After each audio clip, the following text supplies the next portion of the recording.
Hello everyone. आज हम बात करेंगे लीनियर इक्वेशंस में जो हम सॉल्यूशंस निकालते हैं उनके नेचर के बारे में। मींस मुझे दो इक्वेशंस दी गई हैं, उनके कोफिशिएंट को देख के मैं बता सकता हूँ कि उसके सॉल्यूशंस कैसे होंगे।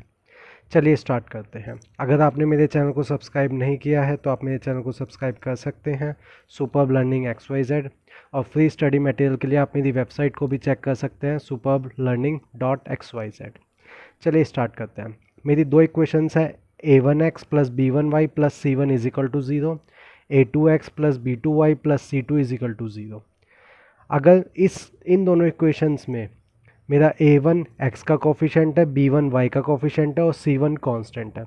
a2 मेरा दूसरी इक्वेशन में जो x का कोफिशेंट है वो होगा, y में b2 जो है b2 का कोफिशेंट वो मीन्स y का कोफिशेंट मेरा b2 होगा और c2 मेरी दूसरी इक्वेशन का कांस्टेंट है।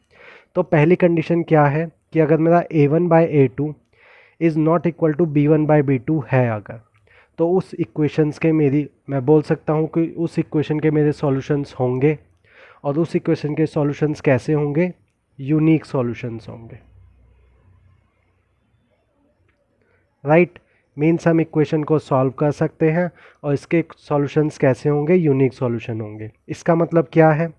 जैसे मैंने दो इक्वेशंस लिए, 3x plus 5y is equal to 6 and 4x plus 7y is equal to 8।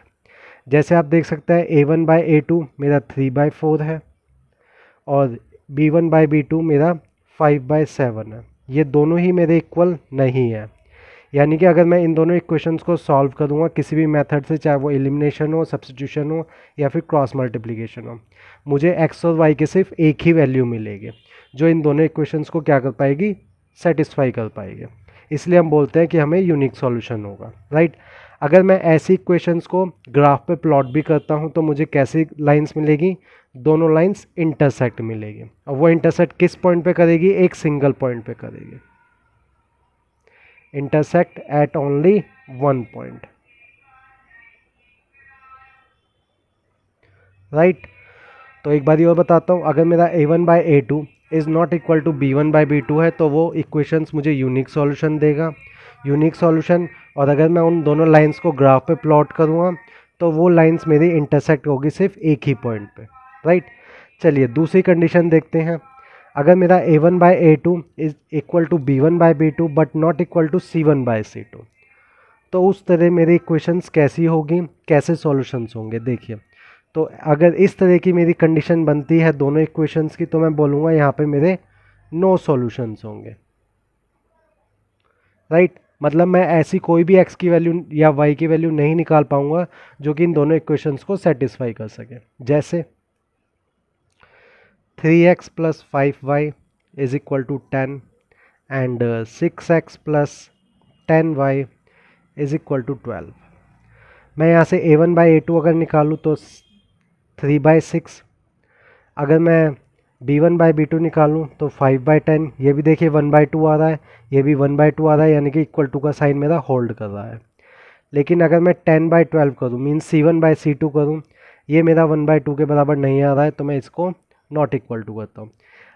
अब इस तरह की इक्वेशन अगर मैं सॉल्व करना चाहूँ तो मैं सॉल्व नहीं कर पाऊँगा, इसीलिए मैंने यहाँ पे लिखा है कि इसके नो सॉल्यूशंस होंगे। राइट, अब अगर मैं इन दोनों इक्वेशंस को ग्राफ पे प्लॉट करूँगा तो मुझे कैसी इक्वेशंस मिलेगी? मुझे दो पैरेलल लाइंस मिलेगी इस तरीके से। क्या ये दोनों कहीं पे इंटरसेक्ट कर रही है? नहीं कर रही है, इसीलिए इस इक्वेशन के क्या है? मेरे नो सॉल्यूशंस है।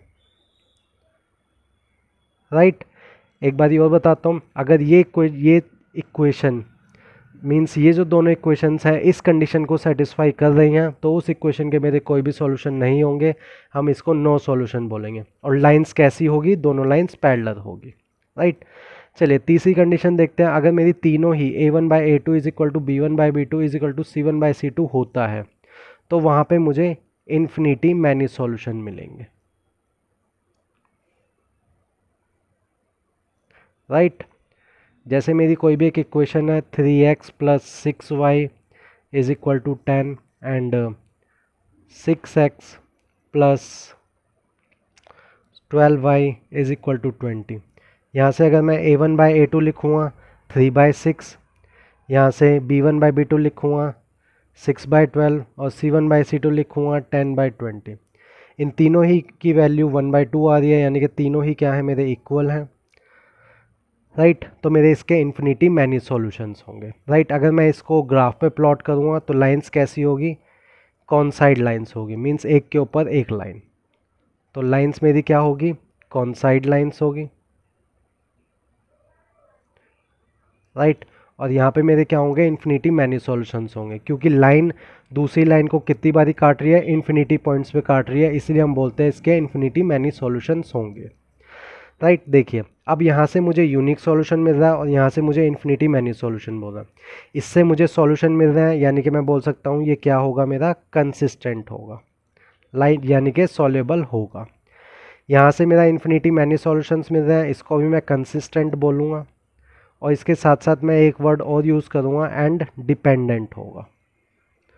डिपेंडेंट इसीलिए क्योंकि ये दोनों इक्वेशन सेम ही है, सिर्फ इसको मैंने 2 से मल्टीप्लाई करा है, तो मेरी एक वेरिएबल की जो वैल्यू है वो मेरी दूसरे वेरिएबल की टर्म में आएगी, इसलिए यहाँ पे डिपेंडेंट वर्ड यूज़ किया गया है, राइट। तीसरा, इसमें मेरा कोई भी सॉल्यूशन नहीं है, इसलिए मैं इसको क्या बोलूँगा कि ये मेरी नॉन कंसिस्टेंट है या फिर इनकंसिस्टेंट है, राइट। आपको समझ में आया होगा जो मैंने बताया है। अगर आपको मेरा वीडियो अच्छा लगा तो आप मेरे चैनल को सब्सक्राइब कर सकते हैं, सुपर ब्लेंडिंग XYZ, और फ्री स्टडी मटेरियल के लिए आप मेरी वेबसाइट को चेक कर सकते हैं। Thank you.